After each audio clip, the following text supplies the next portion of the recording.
Thank you all to come to this IAS Distinguished Lecture to be given by Professor Tao Han. The title is, you can read, Quest for Nature, 50 Years of Discoveries in High Energy Physics. So, of course, we want to hear the last 50 years, but very more interested in the next coming 50 years. 70 years. Yes, right. We hear a lot about 70 years for CERN, right? Great for CERN. Tao graduated from Wisconsin, Fermilab postdoc, and then went to UC Davis, and then he went back to Wisconsin. But now today he's at Pittsburgh. He's the Distinguished Professor of High Energy Physics there, and he's the Director of the Pittsburgh Particle Physics, Astrophysics, and Cosmology Center. Very nice place, but maybe not as nice as this, but a very nice place. And Tao has been doing phenomenology for a long time, linking theory to experiments, and with a thorough understanding of theory and thorough understanding of experiments. So he's in a unique place to give today's talk. He's also Changjiang and Chen named professor in China, and he also served in the HEPAP panel. So hope that we learn something from him today. Welcome. Thank you very much, Harry. It's really a great pleasure to be here. So this is my third time to participate in this workshop, and every time is so enjoyable and so much to learn. And I really be very happy to share my thoughts here with you. So the title, as Harry mentioned to you already, Quest for Nature. Of course, all of us are sitting here participating in this workshop is trying to pursue the science and trying to figure out nature. So the reason I want to have this subtitle, 50 years of discoveries in high energy physics, is the fact that high energy physics has been enjoying more than 50 years uninterrupted success of discoveries. So that's why I want to share a lot of excitements with you today. And in particular, maybe some students sitting behind, I want to start from something rather low and gradually move up to the most exciting part, and possibly give you some indication what we may be expecting in the near future in high energy physics. So the quest for nature, that is a driving force for all of us to pursue science. Okay, we want to understand nature, how nature works, and understanding nature is the driving force to study basic science as well as fundamental physics. So I would say that this is my understanding of our job. This is our pursuit. So this is trying to ask basic questions and fundamental questions, and try to seek for answers. When we accumulate more and more answers, and we build up our knowledge, so this is how we develop our science. Okay. So ancient Chinese certainly had some philosophers to think about the different aspects, and we all know that this is our 5 phases. Okay, so that's Jin Mu Shui Huo Tu. So to some extent, you should try to match what we're talking about here. And ancient Greeks also had their own version through 4 elements. Yes, you can see. You can. Oh, sorry. Yeah. There's an additional one. Yes, I did not put in, but. So the interesting concept is about the atoms. Atoms in wording means that some substance is building blocks and indivisible. So that's the starting point. In fact, this is our kind of pursuit to see how deep we eventually can understand this deeper and deeper. So what are the elements? Of course, the elements' scientific viewpoint starting from some chemistry. Okay. So long time ago, we learned many important things, and many people to contribute to this concept, and from observation viewpoint, eventually we reach this important table. So this periodic table tells us the elements in the scientific sense, and also a lot of important phenomena over there. Now we understand this. Now we understand this periodic table not only at that time, we understand the smallest possible elements chemical elements in the size of molecules. So it's about nanometers in that, more or less in that size. Okay. Now we understand this periodic table within our modern physics, within our quantum mechanical framework. Not only is it a simple quantum mechanical framework, but we need to describe this spin half electrons, the electron system. And not only the quantum mechanical simple description, in fact, has been to the extremely high precision, even invoking quantum field theory as well. So it's fair to say that the chemistry can be described by our modern physics in terms of the quantum mechanics, quantum field theory to a great accuracy. Okay. So coming to the particle physics aspect, particle physics and nuclear physics, we also have accumulated much. Okay. I think it's fair to say that the X-ray probably was the first one to make the connection into this radioactivity and also the particle physics aspect. It's interesting to note that Röntgen actually received the first Nobel Prize in physics. That's how that's when the Nobel Prize was established, 1901. Of course, continuously, there are many important contributions in the same field. Radioactivity certainly driven the particle physics to some extent. I think it's a revolutionary experiment was by Rutherford. So that was the accelerated the particles, charged particles, alpha particles, to.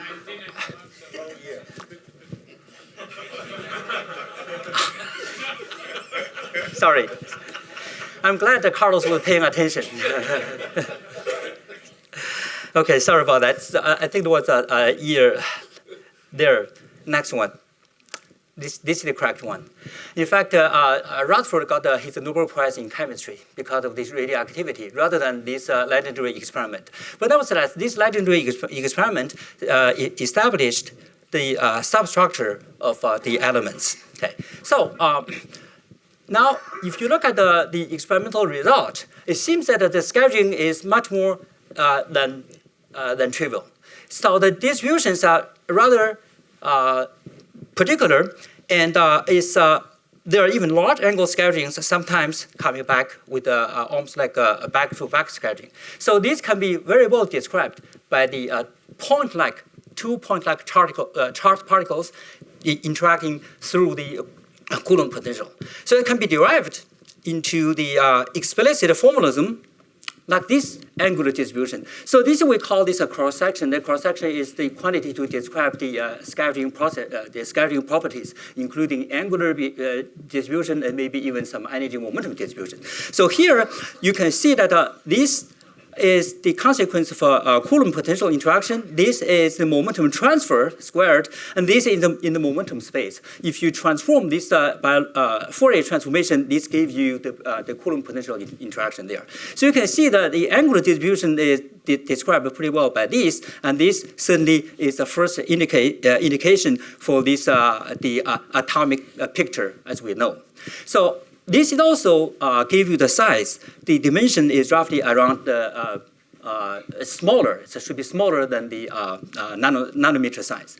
So this legendary experiment has been the important methodology for us, even up to date. So we try to use the same concept to accelerate the charged particles so that we can gain large energy. With a large energy and momentum, we are able to resolve and shorten distances, and therefore to probe the nature to a deeper level. And this methodology still continues to be a very powerful tool, including our high energy collider approaches. So the particle physics is to study the smallest possible ingredients, and therefore it's connected to the highest possible energy probe into the deepest level. So that's why particle physics and high energy physics, we use this for the same methodology. One is from the technical tools. The other one is to study the subject. That they said the object in particles. So this is the way we want to continue on. So the important thing is about probing the nature to a deeper level. Rutherford named proton. The proton means, in Greek, means the first. Of course, it's the smallest possible ingredient. And therefore, the proton will be the building block to build up all these heavier nuclei. Okay. So that's the starting point. Of course, it's important, naturally important, to study the proton to great detail. And so the measurement for the proton property here tells you that the magnetic moment seem to be different from the point-like particle. If you use the Dirac type of description, you find this is significantly different from a point-like. Point-like particle in this Bohr magneton unit would be 1, but a proton has such a different and anomalous magnetic moment. It tells you it's not quite like a point-like particle. And later on in the 50s, the electron scattering of proton indicates some even more dramatic change. So this is a momentum-dependent modification from this original point-like term. So this was a term we showed you from this simple two-point-like charged particle Coulomb scattering, but there's a significant deviation from that. Here you can see this is a huge momentum dependence. So it's essentially 1 over the momentum squared, 1 over the momentum squared. So at higher energies, when the energies are reaching this the proton mass or larger, and this is a significant suppression. That basically means it's not elastic scattering anymore. And the proton is broken up into pieces. So that also gives you a clear indication, and the proton is not an elementary particle in the original sense. But if you do the Fourier transformation from this momentum space to the coordinate space, this corresponds to type of exponential type of distribution, spatial distribution. So that's why the most important experiment, which largely motivate me to think about the 50 years uninterrupted success, means that in the late 60s, we are able to really have established non-ambiguously that the proton has a substructure. So here, the reason it comes back is that when you continue to increase the energy to a deeper level, and this behavior disappeared. So this behavior is not like a 1 over significant momentum dependent anymore. So these form factors here, we call the structure functions. Those form factors have a very weak dependence on the momentum transfer Q squared. It's called a scaling behavior. In fact, it only depends on energy. In fact, it depends on largely dimensionless quantity, scaled quantity called x. Okay? So therefore, the interpretation is that this dominant overall piece is the intact piece similar to a point-like charged particle. Okay? So of course, this observation is revolutionary.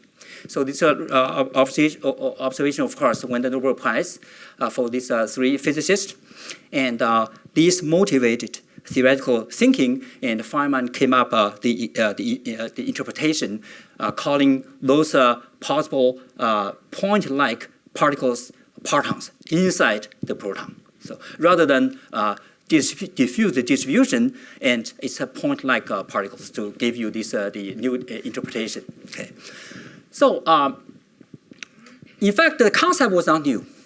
Even before this experiment was established, and Gilman and other physicists came up with the idea to think about the possible construction of this proton with more fundamental constituents. Okay. So Gilman came up with the name for quarks. Okay. So the quarks are smaller ingredients with the fractional charges. So the protons and neutrons will be made up from this the substructure quarks. So the up type is a positive charge, 2/3. Down type is negative charge with minus 1/3. Those charges are so far referred to the electromagnetic charge. Okay. So then all these the final particles, such as protons and neutrons and other things, we call them hadrons. Okay. So in fact, it so turned out that there are many hadrons discovered in the 50s, and even new quarks needed to have a particular type of hadrons we call the stringed quarks and stringed hadrons. What came up as a surprise is that there's a heavy quark. The heavy quark, in the sense, is significantly heavier than the proton mass. So that was the first example that the quarks are heavier than the proton mass. So this is called the charm quark. Of course, this is the charm quark bound state called the J psi particle. and this is Professor 17 to show the observed signal with a very striking signal peak. Okay. Burton Richter shared the Nobel Prize with Professor 17 from 2 different experiments, but observed the same particle discovery. In fact, this discovery is revolutionary. It's usually called November Revolution because this opened up not only a heavy quark, but opened up a new window to study the strong force and study the weak force as well, as you can tell, as you can see when I continue on. Okay. So it so turned out not only the heavy quark that was discovered there is the only one, and in fact there were other heavy quarks. So this is the 3rd generation after this, the 4 quarks I mentioned there, and this is the 5th quark. So Leon Lederman at the Fermi Lab observed this quark in 1977, and this quark is even heavier, roughly about 5 times the proton mass in that region.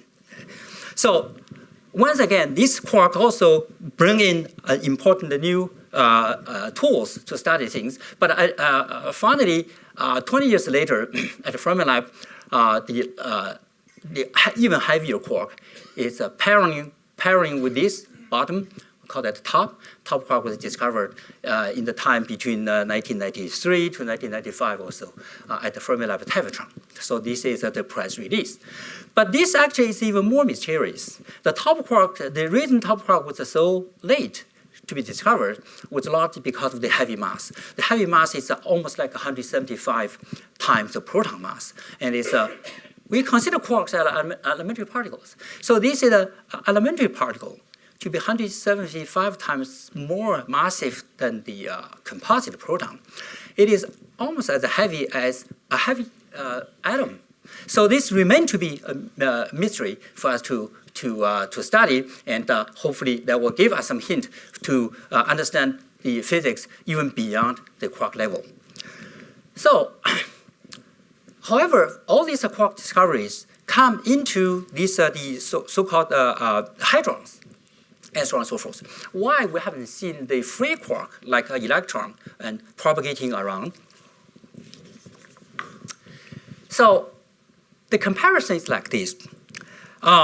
If you think about electromagnetic interaction, there's a Coulomb force in between. It's weaker and weaker if you put a part of these 2 charged particles. Okay, so that Coulomb potential looks like this. It's attractive potential between 2 unlike charges, and then the attractive force becomes weaker and weaker if you go to infinitely far away. These 2 charged particles will be separated out. However, the strong force is different from this in nature. Not only there's a short distance attractive force, but at long distance, the force continues to be larger and larger. There's a linear term. So when you provide enough energy to pull them far apart, then instead of being separated, you create mass, just like relativity tells you. You input energy, and this energy converts into masses, so that you create another pair of quarks. So that's the mechanism. So this mechanism is called confinement. Okay, at long distances, okay, the energy convert into masses. You create more and more hadrons instead of separating these 2 quarks. So Nambu was the first one to have a good description for this, and we call this in the confinement phase, and all these hadrons turn out to be not charged under this strong interaction. We call this the color charge. Then those are the hadrons will be like this. But the resultant forces, like between the neutron and proton, and that resultant charge is mediated by some particles in between. So this is the exponential suppression force, and this is called Yukawa force. So this is the original proposal by Yukawa. Of course, the pions was predicted by this formulation, and of course, pion was observed that as well. So this is the simple description for the strong force. We now have a rigorous formulation for the strong force, very similar to the electromagnetism, and it's called instead of quantum electron dynamics, we call that quantum Chromo-Dynamics. Chromo means the color interaction. So this piece, to the graduate students, this piece seems to be familiar to you. This is essentially the covariant form of this Maxwell equation terms there. But it's the same as the electromagnetic field, but with additional charge. So this A is additional color charge index here. But this is a term similar to the electromagnetism for the Dirac equation, and instead we have a strong force here. But in addition, because of this additional charge, and this additional charge introduce additional interactions among those the field, we call that similar to the electromagnetic field, but it's a gluon field. So there is additional terms. The additional terms will generate new interactions. So these new interactions compensate the quarks and gluon interaction itself. Instead, that gives you the interpretation why this confinement mechanism is like the one we just showed you. At the shorter distances, this Coulomb type of force is dominant contribution. At longer distances, the further you pull this apart, there's an anti-screening effect, opposite from the electromagnetism, the screening effect. It so turned out that this is manifesting itself if you consider this the coupling constant, the coupling strength variation versus the energy scale. As I said, at the shorter and shorter distance, higher energies, the interaction becomes weaker and weaker. So this is a particular behavior, just like the opposite from electromagnetism. So you can see this is the experimental comparison with this the strong coupling strength versus the accessible energy. So here is around the GeV region from the leptons, heavy lepton decay, and here is a region around the mesons, like a BB bar or so, and we're marching into the higher energy colliders in the CERN and the Fermi-Lab Tevatron, and in fact, so the new data at LHC also support this the evolution. We can see the coupling constant can change by a significant fraction, almost a factor of 3 from the low energy regime to the extremely high energy regime. If you go to a short, the longer distance and lower energies, then the interaction becomes so strong that confinement sets in. So that's the picture. Okay. So this picture actually was worked out by these 3 gentlemen, and they won the Nobel Prize to understand the quantum Chromo-Dynamics. The consequence is significant. The consequence tells you that this gives us the perturbative treatment so that we're able to use a theoretical framework, quantum field theory, in the perturbation method to predict high energy behavior. And without this, we won't be able to have a very reliable prediction for high energy collider experiments, in particular for the LHC. Okay. So not only this is important for the high energy physics when we perform high energy experiments, it is also important for us to understand the early universe. At the early universe, the temperature was extremely high, and the interaction will be significant, and that's almost like a shorter distances in that regime. So therefore, without this symptotic behavior, we won't be able to contemplate on how the early universe cosmology should behave. So this, we are, to some extent, we are lucky to have this asymptotic behavior, so that at a high energy regime, we are able to understand the interaction, the nature, able to predict this to a better level. Okay. So that's a strong interaction. We also know that there exists a weak force. The weak force, most representative interaction would be the beta decay, neutron beta decay. Okay. So at the early time, in the early 30s, Pauli first point out that this beta decay probably has another particle missing, so that you can understand the spectrum for the outgoing charged particle electron. Okay. So that was the time Pauli first postulate the existence for these particles. And in the beginning, he called it a neutral particle. Neutral later particle, he called it a neutron. In fact, the neutron, 2 years later, was a strongly interacting particle. Neutron was discovered by Chadwick. And then he called this neutron, that was the name was taken. Then Fermi came to formulate the interaction. Fermi came to formulate the interaction in terms of these 4 particles, and this is what we call the 4 particle point-like interaction. And that was motivated by the current interactions, such as electromagnetic interaction. Okay. So here's a current. Here's another current, and there's something to mediate the interaction, and this is similar form. That's a Fermi interaction. However, if you look at this interaction, this constant is the dimensionful.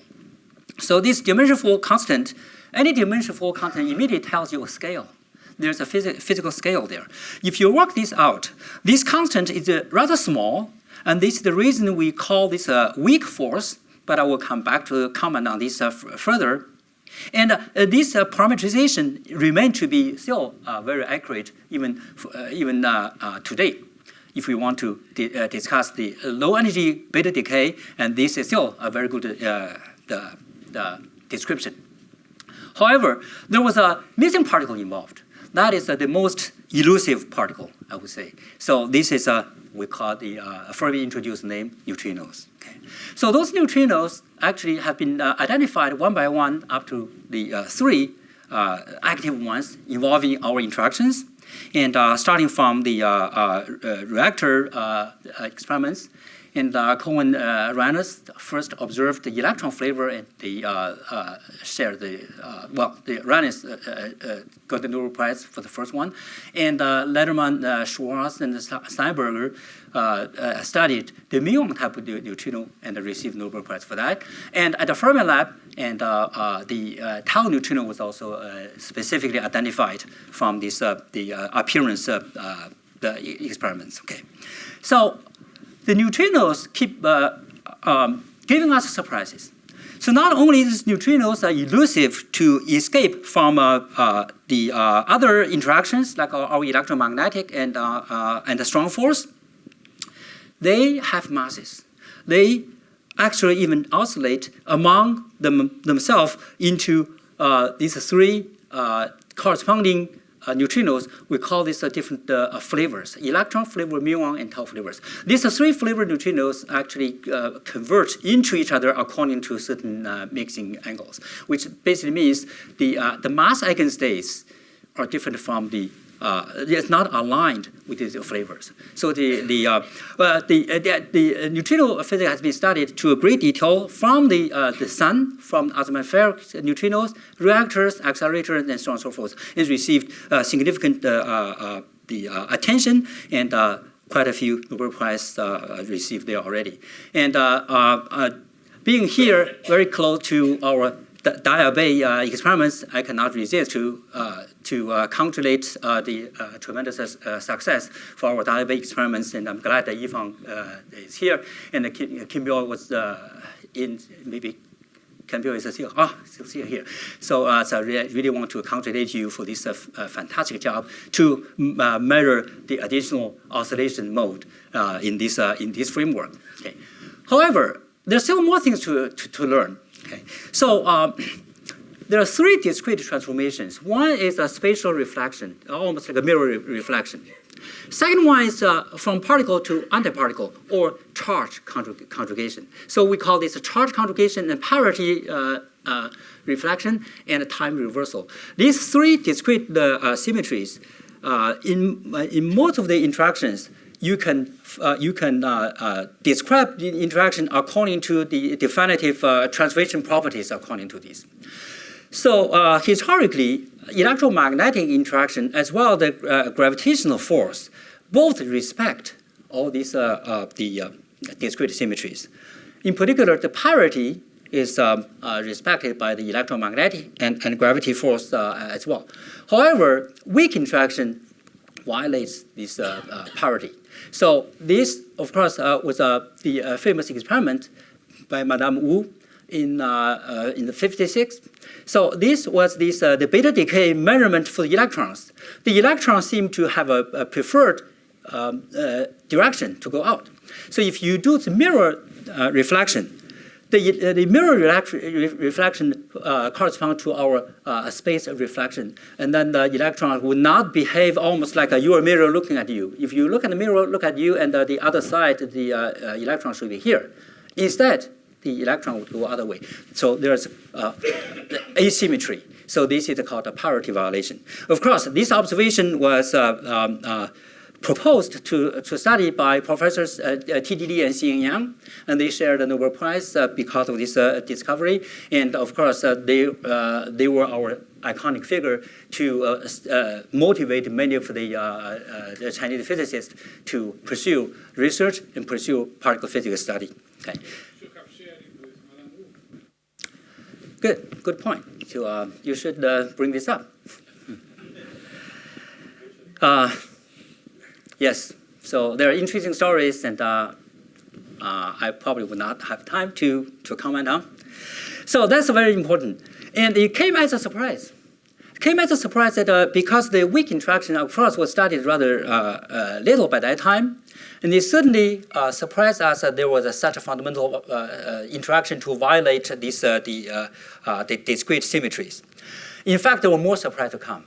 It so turned out that not only the parity was violated, in fact, at a higher order, smaller quantity, smaller fraction, and the charge conjugation and parity combined transformation is also not a good symmetry. Normally, for this distribution, you think that the electron is going that way, but if you study the positron, and actually they balance each other. If you do the charge conjugate and parity transformation together, and this simple decay here would not see obvious asymmetry. However, in certain systems, like the first one in the chaos system, in the neutral chaos system, Cronin and Fish observed that the combined transformation is violated. And so it turned out this is extremely important, and there are many further studies followed, and we call it B factory to form the B meson and the bottom quark. Okay, so then at SLAC, it was B factory experiment at the KEK in Japan, and now it's carried out at the LHCb. And all these measurements seem to establish this CP violation, and also consistent with the theoretical mixing formulation.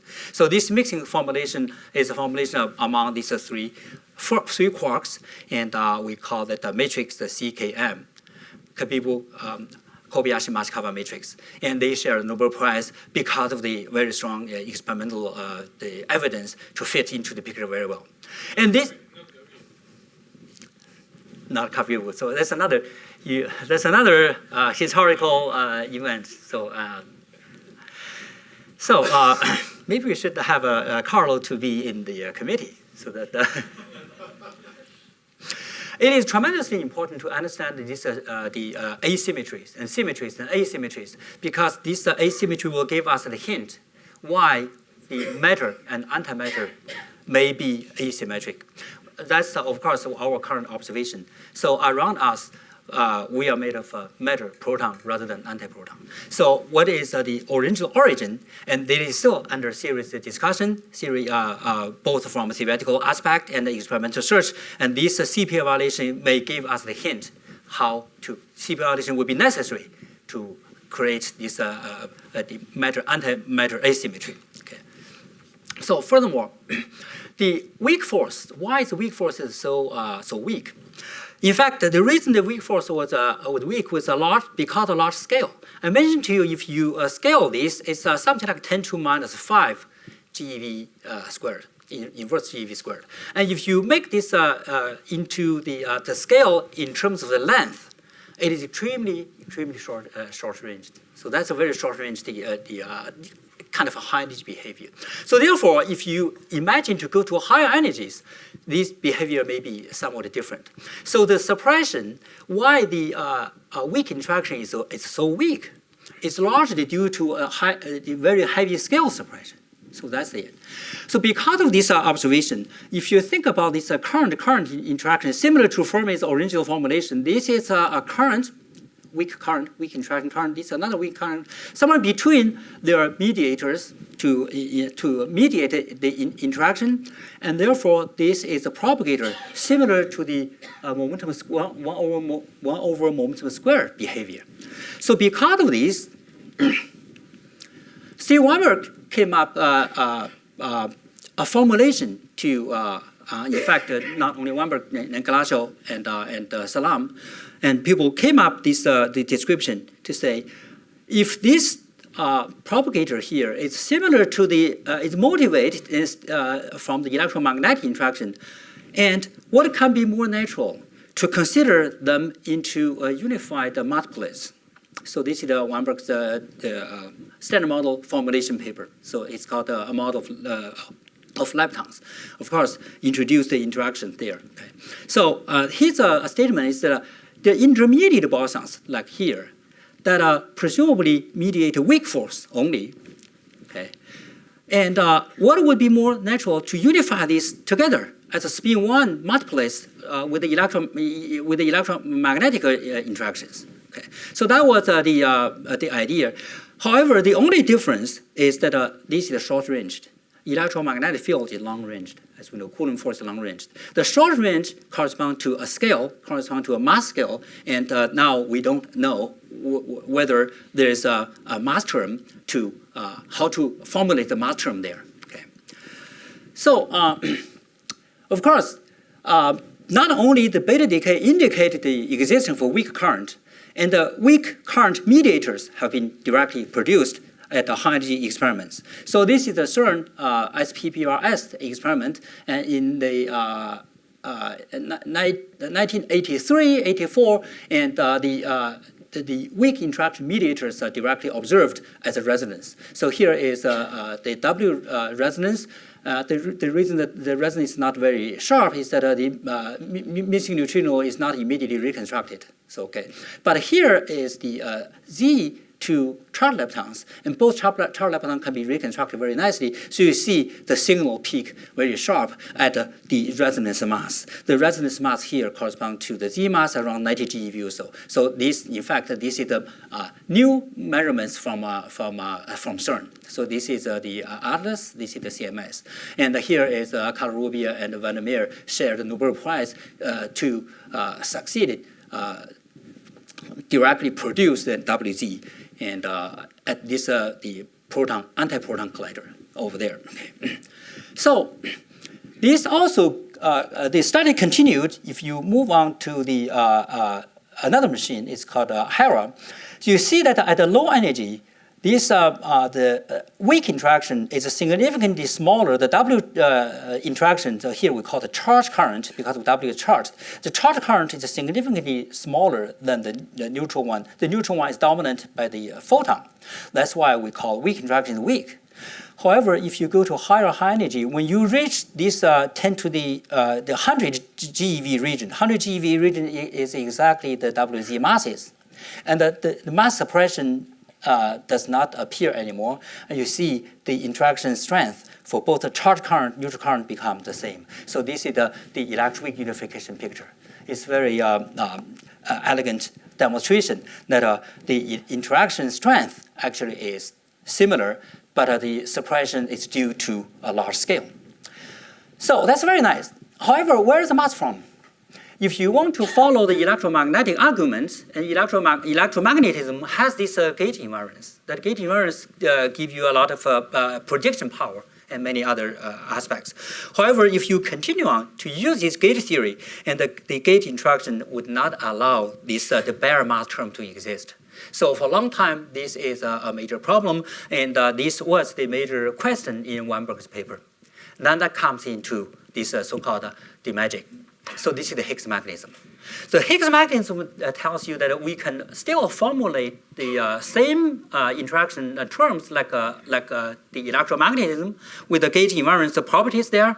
However, you introduce additional vacuum configuration. So the vacuum configuration is we call it a Higgs sector, and this is here. This is a Higgs sector, scalar sector in addition. In this formulation, the mass term there actually is consequence because of the symmetry, because of the vacuum condensation. So the Higgs mechanism has this following statement. If this is a local gate symmetry, similar to the W and Z, if this symmetry is spontaneously broken by the vacuum condensation, then the gate boson becomes massive. And both problems, the spontaneous symmetry breaking has additional states we call the Goldstone boson, and the gate boson, massless gate boson, we don't know where the mass is from. These two problems come together and to help each other. So this is really a magic. So the additional Goldstone modes will become additional degree of freedom to the massless particle become massive. So this is the Higgs magic, and started in the 60s. Okay. So those gentlemen actually were in the U.S. to receive the Sakura Prize in that time. So this is the Sakura Prize, inauguration here. And Peter. Uranic and Heinz at the same time. Yeah. Yeah. So they. Yeah. So maybe where's the third collaborator? Well, the three of them. He did not. He forgot to put his tie on. Yeah. Otherwise, these are three collaborators. Yeah. Okay. Work together. Okay. So that is the magic. But how to verify this formulation, this elegant formulation? This formulation was not accepted immediately for a long time, and people were not sure whether this formulation actually is the correct way to do that. And of course, that's what we want to do. The formulation tells you where to look for. The formulation tells you that because of the vacuum state here, the ground state is quantum vacuum. Okay, so here is a lower energy state than the symmetrical point. Here is a totally symmetrical point, but the new ground state is lower than this one, and this is where we're living here. So we're living here at this at the lowest ground state. Any new particle production will be oscillation around here. So we are just pop up a few particles in this vacuum state. So then this the vacuum expectation value here, non-zero vacuum expectation value, really correspond to the weak interaction strength, the G Fermi. Okay. So all the other particles in the standard model, so in this fermions and so on and so forth, will interact with this vacuum background. And so whichever one interaction is stronger would acquire a somewhat larger mass. Whichever one is interacting more weakly, and like electron, in comparison with very heavy particles, they will acquire a smaller mass. So all these particles will get a mass proportional to the single vacuum expectation value. Okay. But the vacuum expectation value is scaled according to the interaction strength. So for fermions, there's a coupling constant we call the Yukawa coupling, and for the gate bosons, and this gate coupling is the dominant one. Okay, so that's one. So because of this vacuum property, the Higgs is just the vacuum excitation. You excite the Higgs state from the vacuum background. Okay, so in order to verify this picture, you want to shake a vacuum. You shake the vacuum as hard as you can, and you can see the possible generation of this excited state is a Higgs particle. So verifying this picture is most direct way is to go to the vacuum state around us and to have the high energy reaction and in the hope to excite the states. But of course, depends on how heavy this Higgs is. The heavier the particle is, more difficult you can shake it up and to produce that.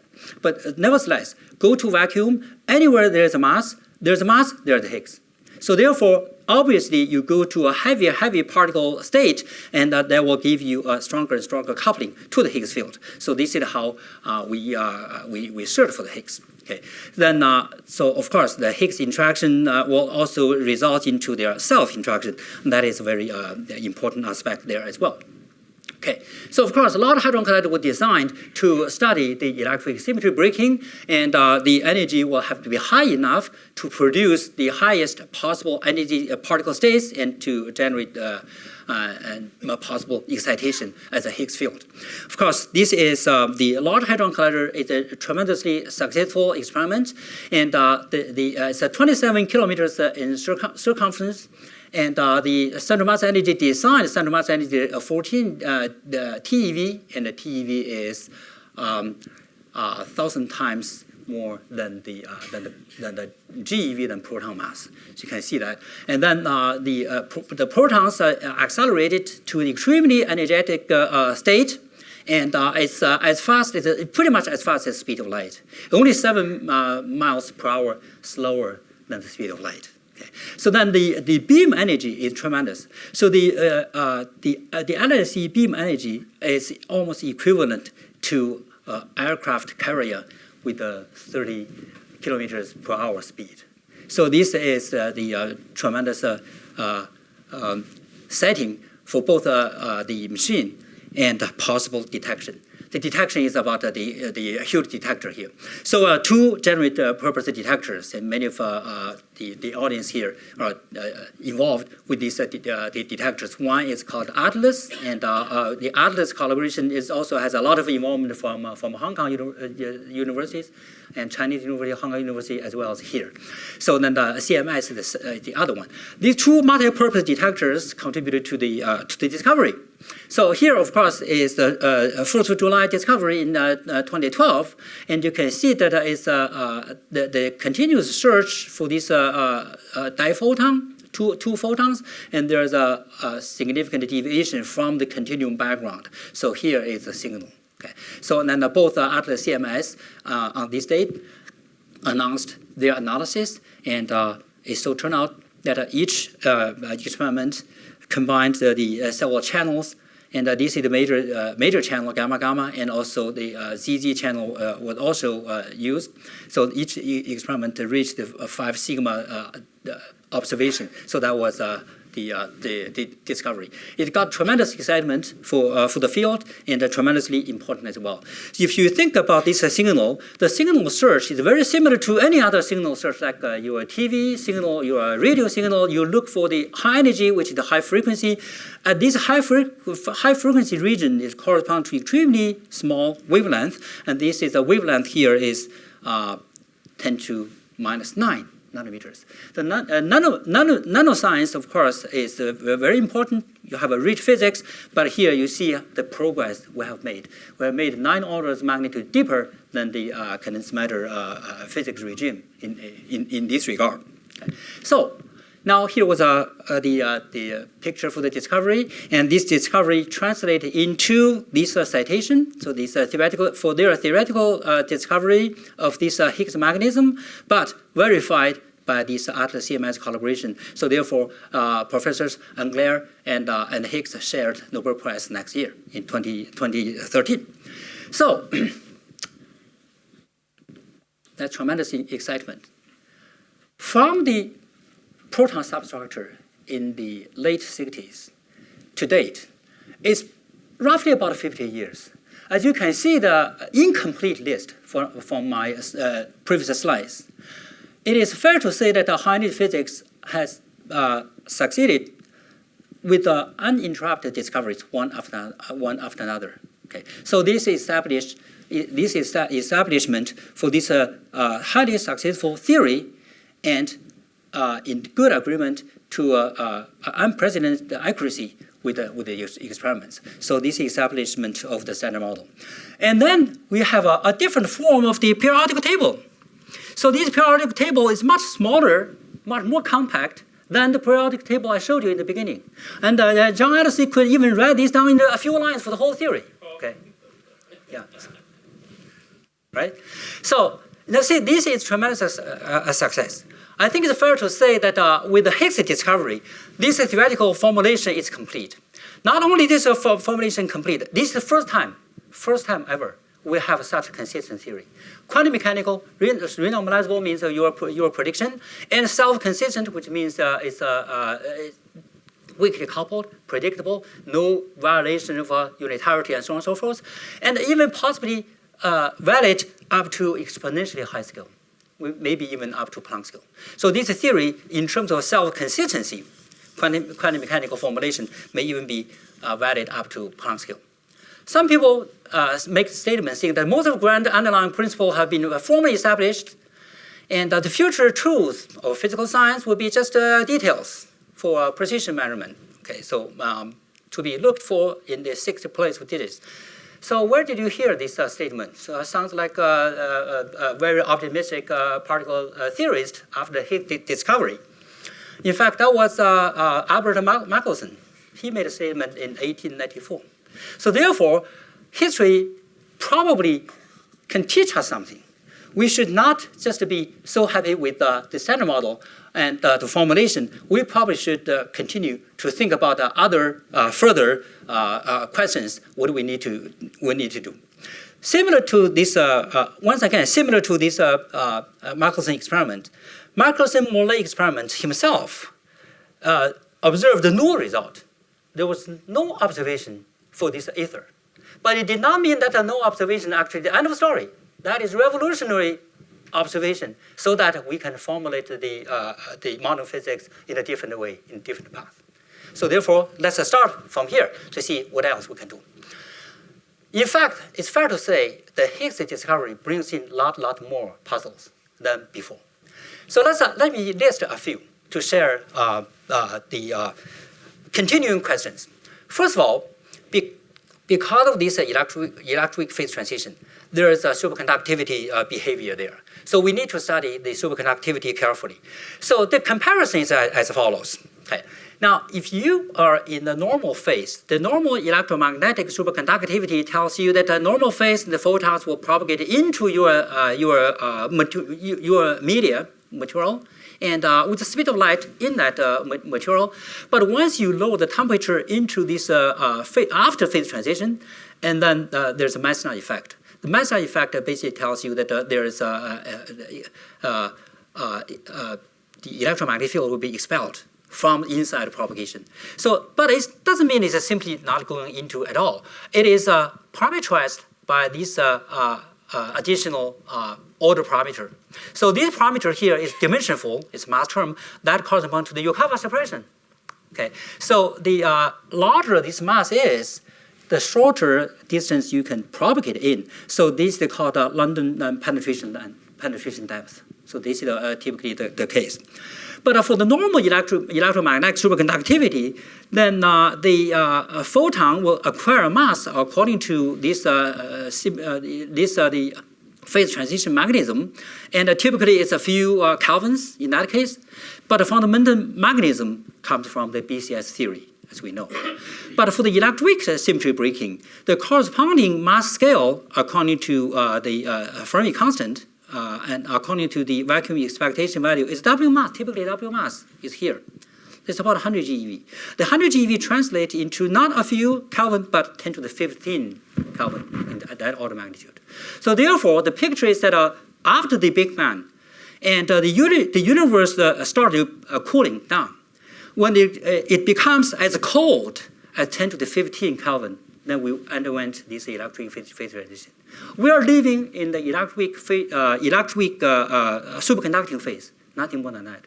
The W's will be just like the massive photons here, will not propagate that far because it becomes massive. And this, how far it goes, scaled by the mass, and that is the penetration length.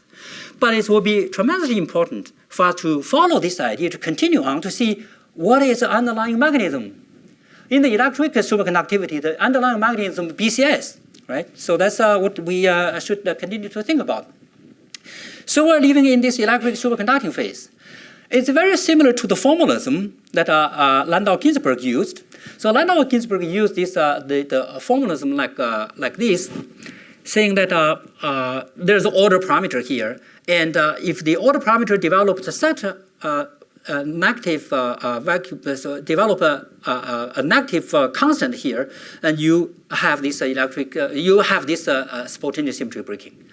So from this formulation, our electroweak symmetry breaking seems to be similar. However, it's not quite the same. So that formalism has a fundamental dynamic origin. You can use the BCS dynamics to even derive all these Cooper pairs interactions as well as condensation, the vacuum expectation value, and so on and so forth. But for our case, it's not quite.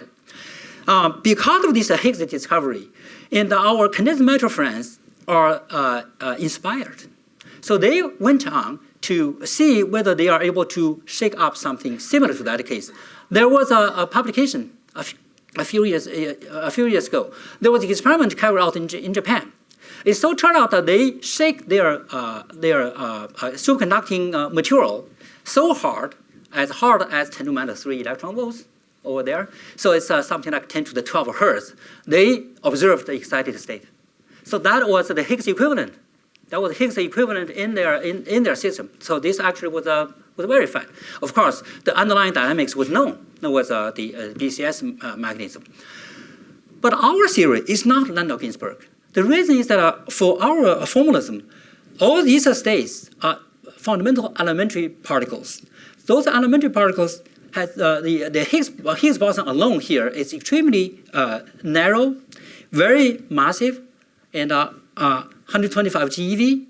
But if you look at the ratio, the scale ratio, this is the gate boson mass and the Higgs mass. So in this the traditional description in the superconducting situation, so this if this is larger than 1 is classified as type 2 superconductivity. So in our case, our vacuum, standard model vacuum, is a type 2 electroweak superconductor. However, the difference from that is that this scalar field is a relativistic quantum field, unlike this the order parameter the Landau-Ginzburg originally wrote down there. And then the Higgs boson is sharply, it's a very sharp resonance, weakly coupled, and with the very narrow width, with the mass ratio is almost like 10 to minus 5.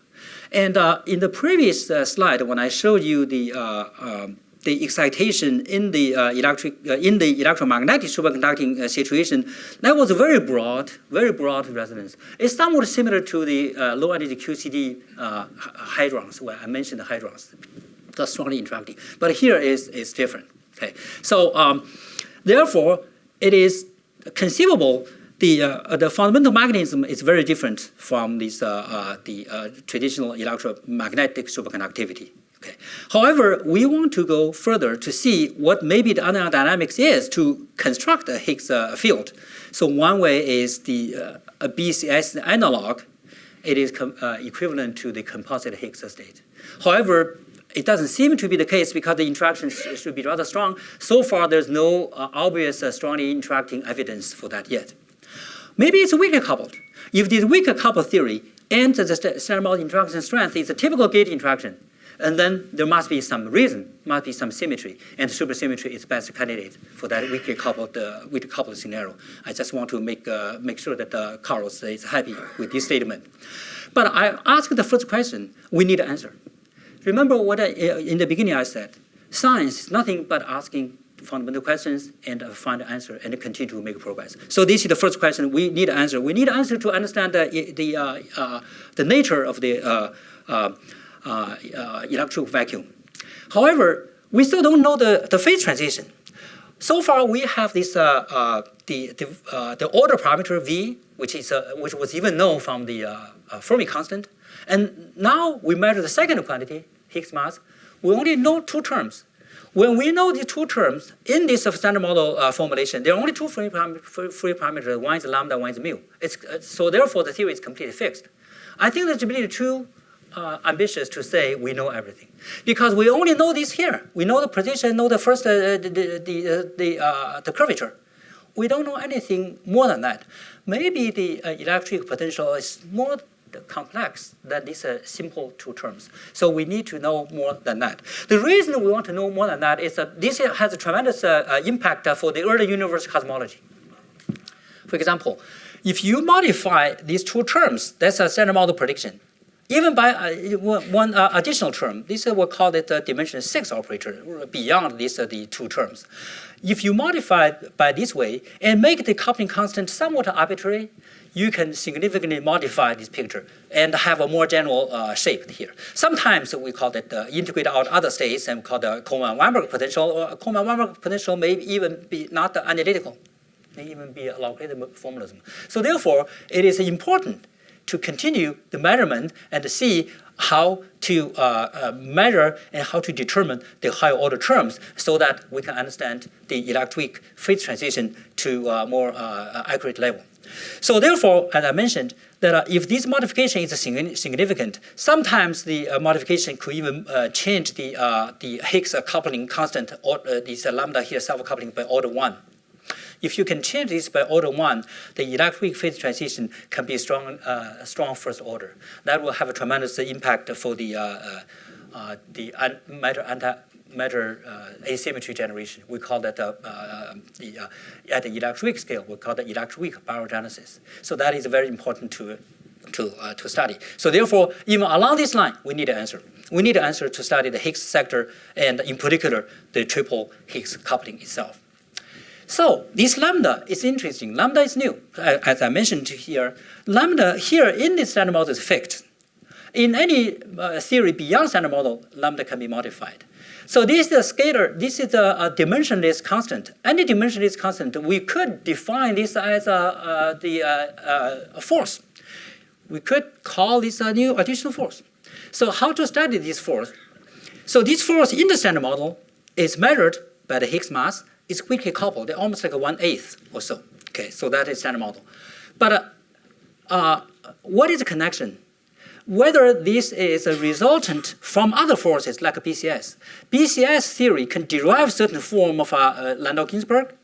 And similar to this, the molecular interactions, we know the van der Waals force described the molecular system very, very well, but that's a resultant force from Coulomb interaction. So we really need to go to a deeper level to understand what might be the underlying dynamics to lead you to this the Higgs mechanism and to predict, maybe even calculate this lambda.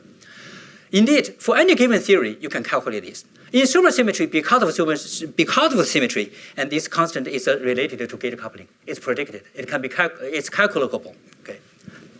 So therefore,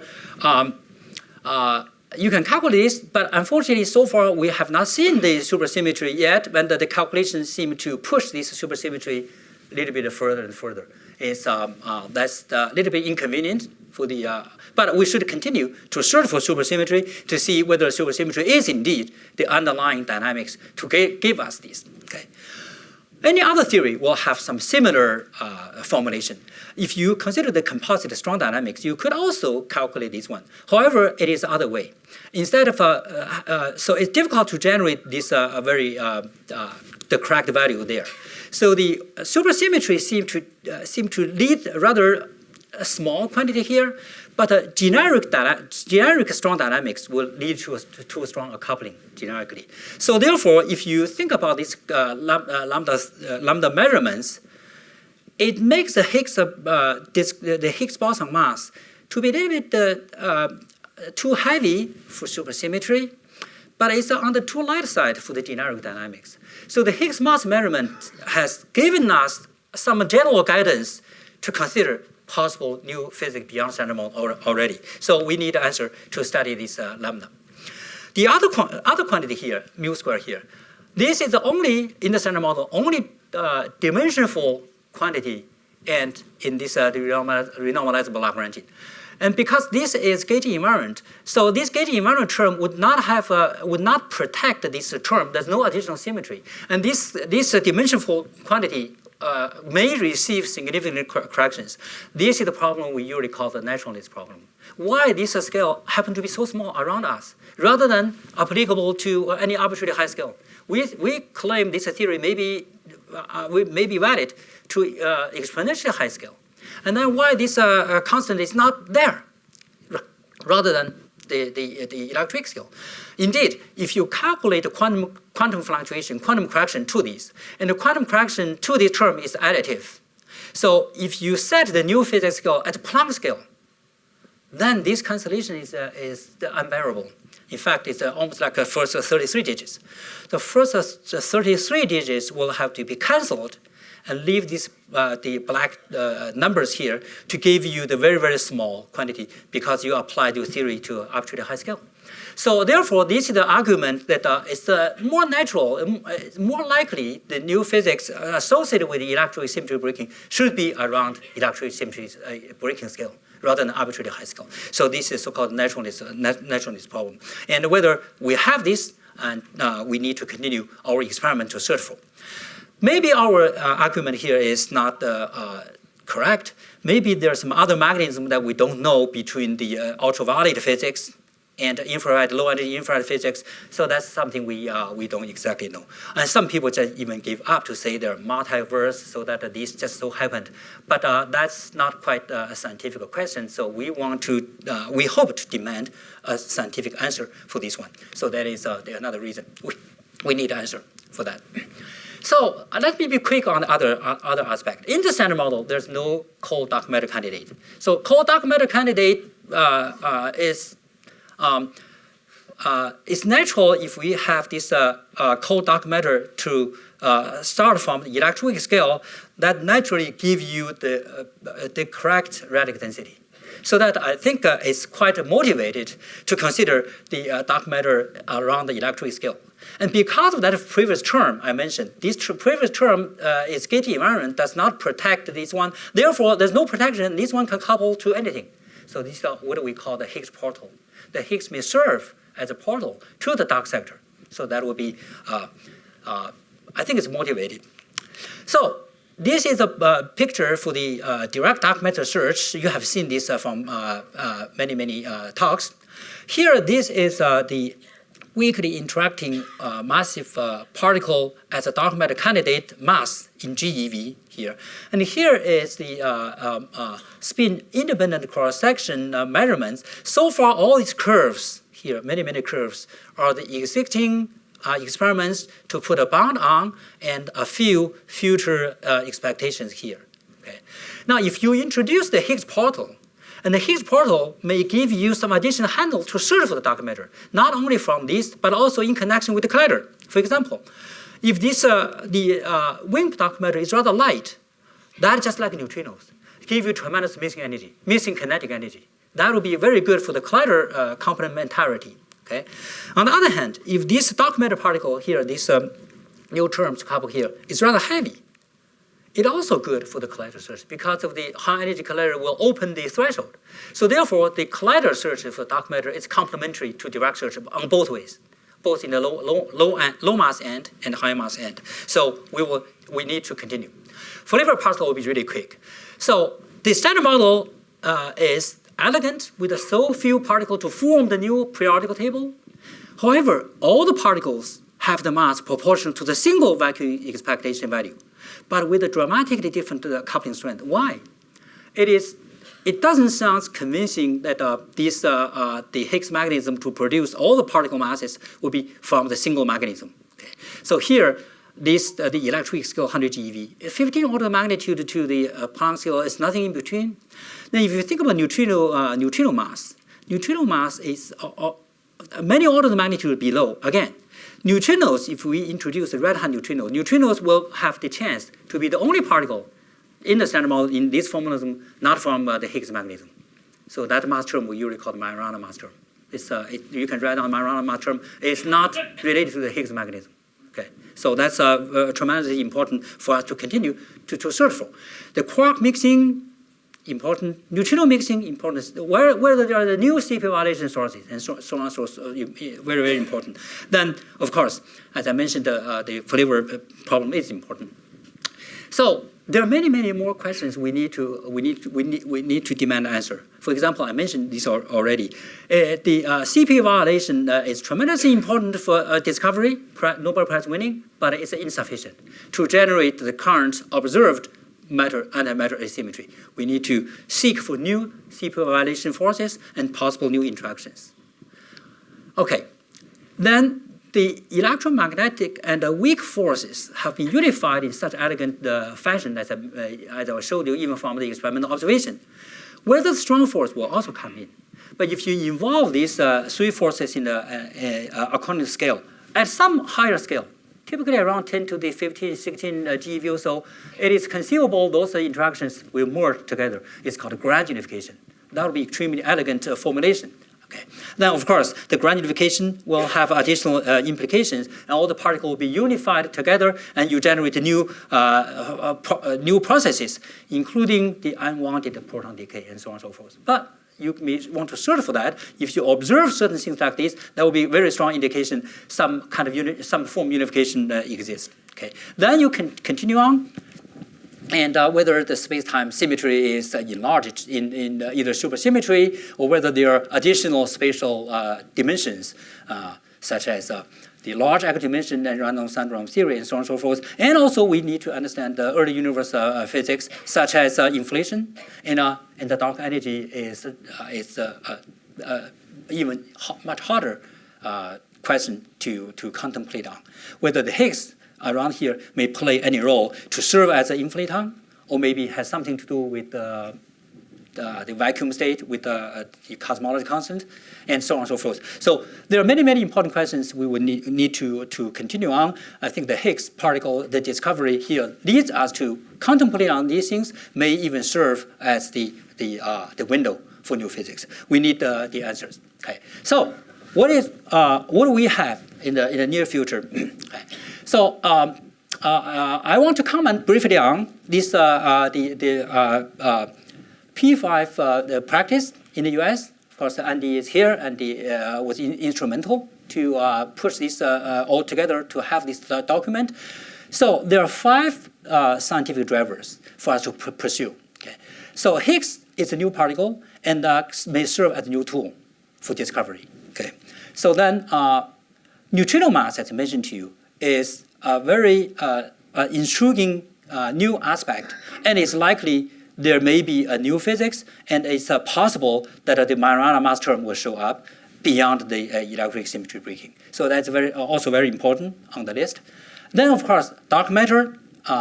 We know dark matter exists from cosmological, from the astronomical observations, but we don't know the identity. So we need to. We believe it has something. Most likely has something to do with the particle physics.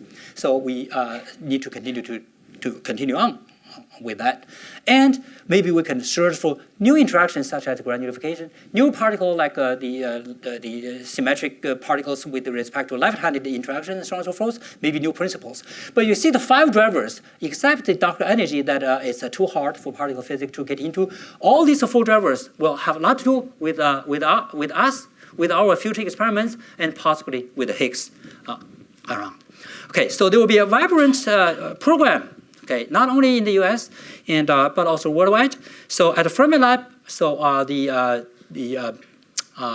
lepton physics, muon G-2 and mu2 E gamma, and also we have we heard from Sarah that the LHC luminosity upgrade is the next goal, and so we also continue on the neutrino program, and internationally. The International Linear Collider is an immediate consideration, and hopefully we will know the outcome in the near future, maybe within a month or so. So we see that we do have a vibrant program to address those the questions. I think in the next 2 decades, and the field is going to be dynamic. And of course, being here, we want to comment on the future colliders. This is the Fabiola's statement. No doubt that the future high-energy colliders will be extremely difficult and challenging. However, it doesn't mean we should stop. That's exactly our job. We want to continue on to figure out the efficient ways, both in terms of the resources, but also the updated technology, and therefore we can target the next generation of physics searches. We heard from Sarah this morning that the luminosity upgrade is going to continue. And we heard the first day, the update about the International Linear Collider. And the International Linear Collider will have the potential to not only do the Higgs factory, but the upgrade into a higher energy E plus minus machine. Okay. So there was and of course the future Hadron Collider and the Higgs factory around here, and we heard quite a few talks in today already. This is the CERN version, and hopefully we will have this the ring 100 kilometers the size, so that we are able to reach this the goal with almost 1 order of magnitude higher than that. Okay, so that's the situation. Of course, we heard this from Prof. Gaojie the first day, that the future collider option for the CEPC and a potential upgrade for the future as PPC have been receiving tremendous consideration and also momentum. And in China and internationally, people come to contribute these two. So there are options sizes. Okay. So overall, I think physics-wise, we are in this particularly important situation. Not only we have succeeded discovering all these particles, but also understand the mass generation mechanism. And the Higgs particle is right in the middle. The Higgs particle may serve as a lamppost for us to search for. The immediate thing is to measure the Higgs particle to great accuracy. We're able to reach the self-coupling in the LHC and improve this at a future Hadron Collider. And the E plus minus collider probably will measure the other couplings, not the triple coupling, very well. And we may even have the invisible decay for the Higgs to dark matter and so on and so forth. But for the future Hadron Collider option, we're able to reach these self-coupling and new heavy particles. And we heard from Michelangelo about this already. So we can increase this, the coverage by a factor of 5 or 6 or so for new heavy state. And the fine-tuned the measurement will be improved by another order of magnitude. And possibly fully cover the weak dark matter window, and we continue on the flavor physics and so on and so forth. Okay, so physics-wise, I think it's a very exciting journey ahead. However, I do want to make some generic comments before I finish. High-energy physics is a driving force not only to understand physics and science. High-energy physics historically has been tremendously impactful in our community, in our society. So this is our starting point. However, the outcome, the return is extremely impactful on the society. So technologically and many important spin-offs, like the quantum mechanics development now is everywhere. Now quantum is everywhere, and MRI and in medical treatment, and your iPhone, everything is just the quantum mechanical. So developing this the theory is. The spin-off is the payoff is tremendous. Even relativity, the general relativity. Who would have thought general relativity will have an immediate impact in our society? Now, it so turned out that your GPS will need that accuracy to guide your car, not missing a few meters. If you don't use this one, you immediately miss this. Your turn. So in fact, the accelerator technology has been used in many other directions, including medical treatment. It so turned out that there are almost like 30,000 accelerators being used outside high-energy physics. Okay, so this the payback is tremendous. Of course, the large data and our experiments started with dealing with large data, and World Wide Web, of course, was invented because of this. And also, this is an interesting comparison as well. We continue to drive the IT industry, and machine learning, and all of these things are very important. If you look at the data treatment, the LHC data treatment, is here. If you compare with the size, it's bigger than YouTube users, bigger than climate things. It's only slightly smaller than the Facebook, somewhat smaller than the Google search. But you see, that's the same order of magnitude. It's tremendously important for us to continue our enterprise, even for the society and other developments. To continue on, workforce. You think that the PhD working in particle physics may or may not end up being as a professional physicist. However, the PhD investment typically has a 10 times return in a couple of years. Just to think that how much the salary a PhD student would make to go to computer industry, go to Wall Street. So it's tremendously important for us to continue our training in the thinking, the way of thinking, solving fundamental problems is important, extremely important. Now we come to talk about the international collaboration. International collaboration, we are also the role model. High-energy physics is the role model for international collaboration. No one can even compare with this the CERN model. Okay. CERN model, of course, started from political consideration, but it has such tremendous impact worldwide. For us. And of course, we have another lab, not quite international at CERN, but the major projects going on at CDF and DSERO and so on and so forth. Okay. I think those are important models for us to carry on, and we should learn something for other collaborations as well. Okay. So that's the important thing.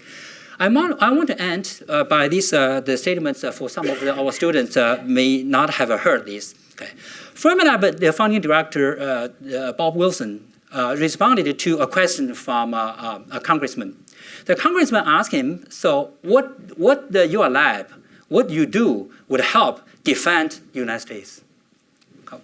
But Wilson's answer is, it has nothing to do directly with defending our country, except to make it more, worth defending. So that is the fact that what we have done, the enterprise we are doing here, is tremendously profound and important. I think this is probably the right time to conclude. Okay. So now, after 50 years, in fact, more than 50 years, uninterrupted success of the discoveries, one after another, we have been able to reach the 10 to minus 9 nanometer size. We understand to this level already. But we continue to probe this nature to a deeper level. We're up to another order of magnitude. Hopefully, the Higgs will lead us the way. Higgs may serve as a lamppost for us to see the other new phenomena in that region. Of course, the physics program is very rich. It's much more than just moving down to a smaller distances. But we want to have the connection possible with the matter-antimatter asymmetry. Our existence tells you that we need additional new physics to explain this. And also, even in today's the matter budget, we still don't know the major component for the dark matter. And we still haven't talked much about the dark energy as well. It's a tremendous rich program ahead of us. So it's not only the 50 years of discovery. I think it's because of this success, there's no reason to doubt that we are not going to continue to march into the future discoveries. Thank you very much. Yeah, so I find it interesting to point out that their interferometer allowed a second great discovery. You're absolutely right. Michelson got Nobel Prize not because of the ether study. It's because of interferometer. And Morley did not get Nobel Prize. They shared the experiment. Now, if we think about this, we always remember Max and Morley, right? We always, because that's so impactful for our formulation for the modern physics. But however, he got Nobel Prize because of that, and that one is equally impactful in the future. So many. So it's absolutely right. The Morley did not get Nobel Prize. He was not one invented interferometer. Yeah. So it's an interesting story. The Michelson did the experiment in Morley's lab. Morley was a professor. Michelson was not. Okay. In Case Wesson, Pittsburgh made this instrument for them. Actually, you're absolutely right. The technology actually is extremely important. He got a Nobel Prize for interferometer. By the way, Hofstadter did not do the experiment SLAC. He did his experiment, and then he and Panofsky compete to the proposal that Panofsky got for SLAC. Oh, really? Right. I did not know. Yeah. I pulled out from. So this in the 50s for this the form factor measurements. The proton form factor measurements, I pulled it out from web. It said the experiment was carried out at the SLAC. That was before my time. So. Yeah, he did it at Stanford campus, and then he and Panofsky compete proposals for SLAC, and we all know that Panofsky won. Oh, thank you. Yeah. So, anyway. Yes, please. Thank you for the very inspiring talk. And my question is, if there's really some UV and R correlation, how would we probe this kind of theory? It seems we do not need some other particles of this. Yeah, I think it's possible. It's hard. So there were formulations. For example, they formulate the theory to become nearly conformal. So the theory does not run, that it becomes almost like a conformal field theory at a certain scale. And therefore, you don't need additional scale. There's no scale anymore. So there's different interpretation for the fine-tuning problem. However, even that, you need to observe certain continuum states. And, but it depends on where the scale is. There are proposals to search for that. Yes, but it may be very difficult, but there are proposals for that. And Chapachaki and John Turning had 1 or 2 papers along this line. And we took some of these, the formulation we tried to, in our recent paper with off-shell Higgs, we tried. I think it's very difficult. But if the scale is low, it's possible. You were talking about, you mentioned the problem of kind of asymmetry between matter and antimatter. We expect them to be of, we expect in the universe to have as much antimatter as matter, but we don't see antimatter. That's right. But my question is, how do we know, when we look at galaxies that are very far away, how do we know they are not antimatter? How do we know they are matter? Well, so far from our observation too, as far as the largest redshift we can go, the Z is very big already, right? The order of 100 or so. We have not seen any kind of antimatter or annihilation type of the consequence yet. So whether there are other Probably cosmic rays. yeah, we don't see the cosmic, yeah. See the boundary between EMS. Right.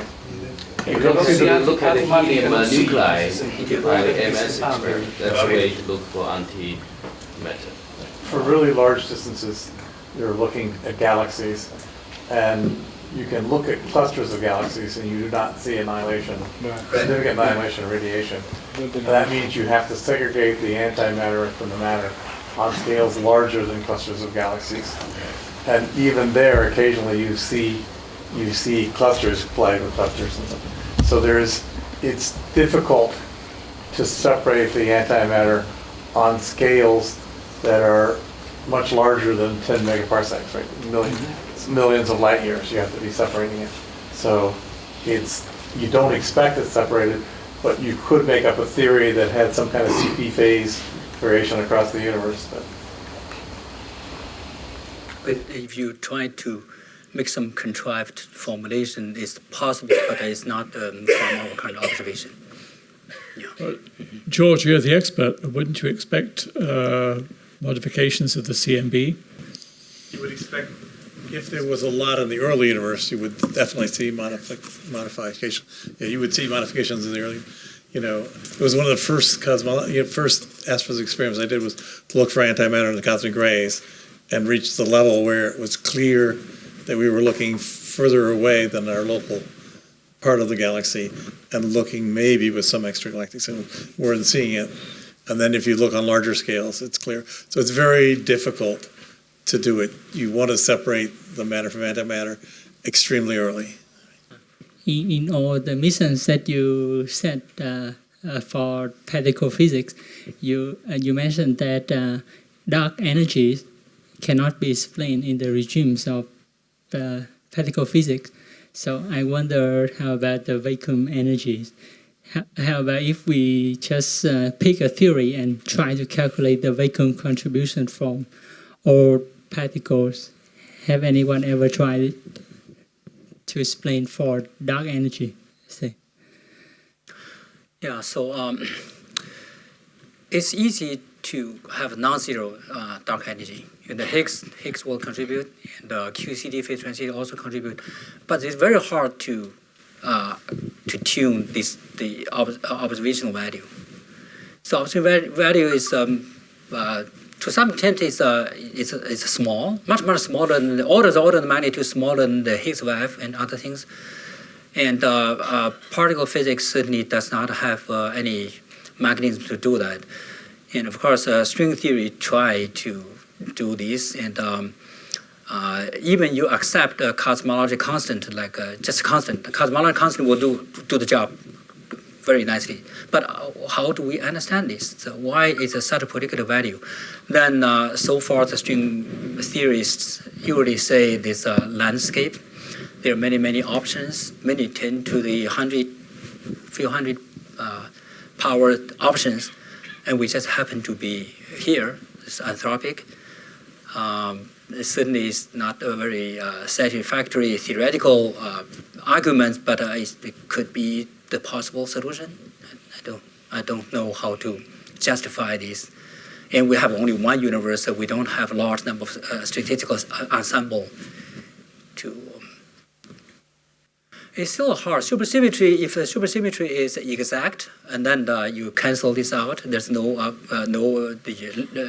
non-zero vacuum inspection, vacuum energy anymore.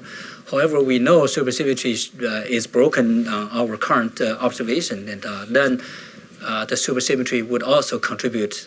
The supersymmetry would help you from the Planck scale down to the Electroweak scale. But around the electrical scale, Higgs vacuum expectation value, QST vacuum expectation value, all these things will come back to the same problem. Supersymmetry is broken. Supersymmetry is not going to help you. Okay, so it's getting late. Let's thank Tao again. Yeah. Thank you.